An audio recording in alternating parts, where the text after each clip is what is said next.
Hi guys, so ngayon i-share ko ngayon ang workout routine ko. Dito, bago ako nag-bench press is nag-warm up muna ako. Hindi ko na siya na-video. So, importante yun para hindi tayo ma-injury. So, ang unang workout ko is bench press. Ang target ko pala ngayong araw is chest, shoulder, and tricep. So, nag-bench press muna ako. 50 kg. Kasama na yung barbell dyan. Sa bench press, dapat dahan-dahan lang yung pagangat at pagbaba natin para matarget talaga yung mga muscles. So kung napapansin nyo yung nasa wrist ko, tawag dyan is wristband. Sumasakit kasi yung wrist ko kapag nagbubuhat ako kaya gumagamit ako nyan. Ang next workout ko dito ay shoulder press. And 3 sets din to, 8 to 12 reps.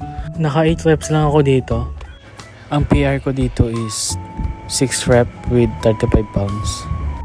Ang ginagawa ko nga pala dito, bago ako magdagdag ng weights, is dapat maabot ko muna yung 12 reps.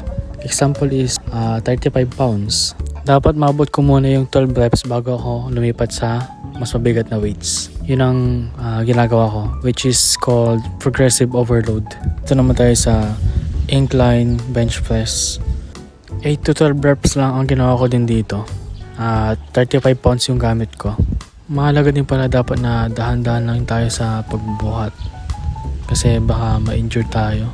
Magbiglaan, dapat control lang. Ang pang fourth exercise ko ay tricep dips. So maganda to pang exercise kasi marami nasa-target na muscle. Isa na doon yung chest natin, tricep, and yung front shoulder. Ang ginagawa ko pala dito is 8 to 12 reps din. So, naka 12 reps ako dito. Sinunod ko naman dito yung lateral raise. Ang target pala nito is yung middle head ng shoulder natin.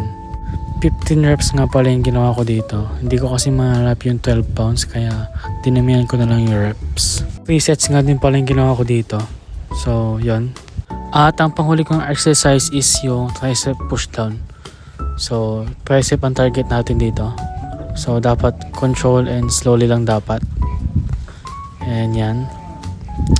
At yun, ganun lang kadali ang split workout ko. So, ang ginagamit ko palang app is yung heavy. And para sa akin maganda to kasi natatrack ko yung mga binubuhat ko. Over time, nag-i-improve ka. Yun lang.